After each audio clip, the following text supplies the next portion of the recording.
Hi everyone, I'm Jim and welcome to the Show No Mercy, the debut record by the band Slayer. Today we're celebrating the 40th anniversary of the record, so I decided to go back and see if it still holds up or not. I've already reviewed their albums South of Heaven and Diabolus in Musica, so go check those videos out. I also did Doom MIDI covers of their songs Threshold and Bitter Peace, because nobody else did for some reason, go check those out as well. My story with Slayer is actually quite simple. My family was always fan of this band even before I was born. My first memory of this band was like when I was 3 or 4 years old and my siblings would play me their music from cassette tapes. For some reason at the time my favorite record was that punk cover one from 1996 that everyone hates. I don't know why, it's great. So I've been their fan for over 22 years basically. We've got the classic lineup here of Tom on the bass and the vocals, Kerry King on the guitars, Jeff Hanneman on the guitars, rest in peace legend, and Dave Lombardo on the drums. Also a famous drummer, Gene Hoglan, provides some backing vocals on the first track on the record. Nice. As you can see, musically half of the album was written by Jeff and Kerry, and 2 songs just by Kerry and 3 by Jeff, and as you can see the lyrics were also done by them. Besides the album, I will also review the 1984 EP Haunting the Chapel because those songs were added to this record as bonus tracks later on. The production was handled by Brian and Slayer themselves and I think it's tight, it sounds great, especially for 1983. I truly enjoy the sound of the guitars, the bass, the guitars, the vocals. It's really good. I don't understand why people criticize it. I mean, sure, it could have been better, but for what it's worth, it's nice.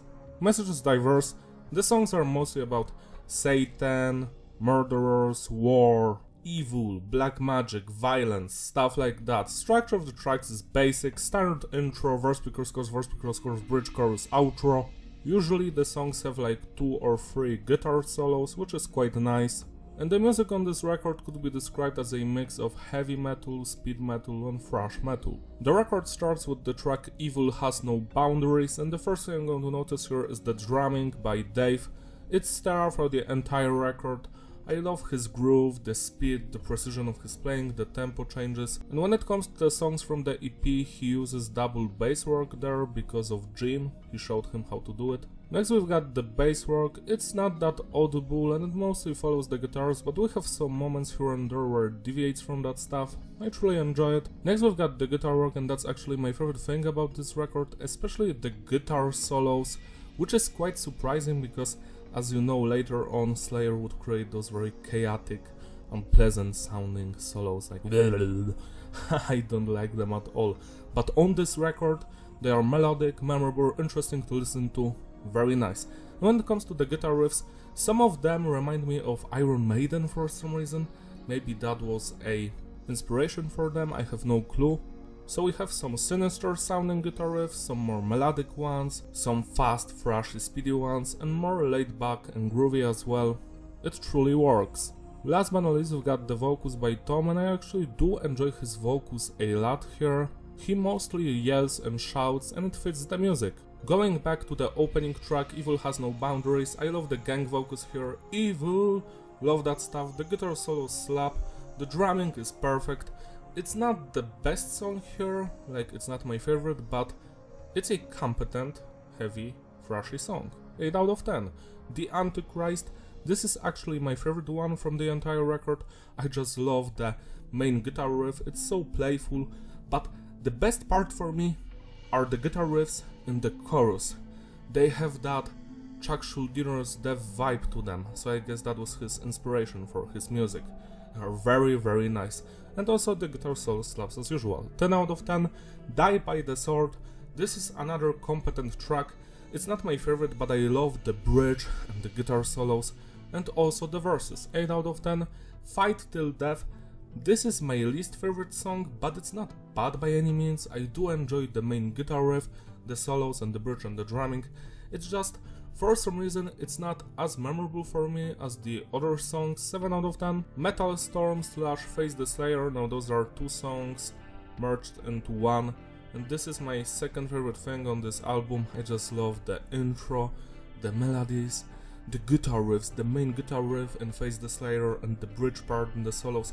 that's just so good, so memorable, so majestic, so fun to listen to. This one has no flaws, I love everything about it, 10 out of 10. Black Magic is my another favorite track here. While it's not perfect, I love the first part of the song, the build up, that guitar riff, doom, doom, doom, doom, doom, doom, doom, love that stuff. But I feel like the second part of the song doesn't live up to the standards of the beginning, you know. The beginning was so epic, and then it was just, it's fine, don't get me wrong, it's a fun song, but it could have been so much more. 9 out of 10. Tormentor is another highlight of this record. I love the main guitar riff, the bridge, the solos, the drumming, the vocals. It's fun all the way, not perfect, but I dig it a lot. 9 out of 10. The Final Command, it's actually quite similar to the previous song, like I do enjoy the intro, and the bridge part, and the chorus, but I don't feel that it's on the same level, but it's still enjoyable. 8 out of 10. Cryonics.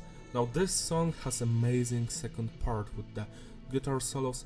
They remind me so much of Iron Maiden, and the first part is just great. It's nothing special, but that second part of the song, wow. 9 out of 10.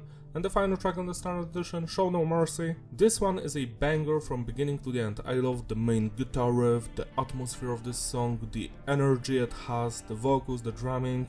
9 out of 10. Now let's talk about the songs from the 1984 EP, and those ones sound slightly different. This is where Slayer is trying to find their own style, so everything sounds more sinister, heavier and faster, more darker. Except the last song, Aggressive Perfector, because this one is a B-side from Show No Mercy, and it's the first song Slayer has written, recorded and released. Chemical Warfare, now this one is a banger. I love the atmosphere of this one, the heaviness, especially the pre-chorus, like the riffs there slap so much. I wish those melodies would come up more in the song. 8 out of 10. Captor of Sin, another banger. I actually enjoy this one a lot. It's not my favorite song because it sounds kinda generic to me, but there isn't any moment here that I would dislike. It's a fun song from beginning to the end. 8 out of 10. Haunting the Chapel. This might be controversial to you, but I feel like this is the weakest song I'm talking about today. Like, don't get me wrong, it's still fun, but I even prefer Fight Till Death over it. I have no clue why. It just doesn't grab my attention as much as everything else here. But it's fun, it's just not as interesting. 7 out of 10. And Aggressive Perfector. Now, I feel like this is the best song from the EP, which is hilarious, because this is just a B-side from the first record. I love the second part of the song, the guitar solos, the melodies, that bridge. It's so fun, so similar to old school Iron Maiden for some reason. I dig this one a lot, 8 out of 10. To sum it all up, the consistency is stable and the flow is fitting, reparability, yeah, it's an excellent release, I enjoyed from beginning to the end. The only thing I would change about this record would be to replace Fight Till Death with Aggressive Perfector. I have no idea why that song didn't make the cut for the album, it's so much fun. Besides that, I have no complaints, love the drumming, the guitar riffs, the solos, the vocals, even the bass. It's all fun. I prefer this record nowadays over the next two albums, which is probably a heresy to most people, but I don't care about most people. I just enjoy Show No Mercy more because of the melodies, the solos, the drumming. It's much more fun to me when music has soul and great solos, something that the next albums mostly do not possess. But don't get me wrong, I still enjoy their next releases, that's obvious. Celebrate Rossi by spinning this record today, it deserves your love and attention. That's all from me, thank you for watching, don't forget to like and subscribe, follow me on my Instagram link in the description, I will see you in my other videos. Also consider becoming a member on my channel so I can make you an album review or maybe a top MIDI cover. That's all, bye!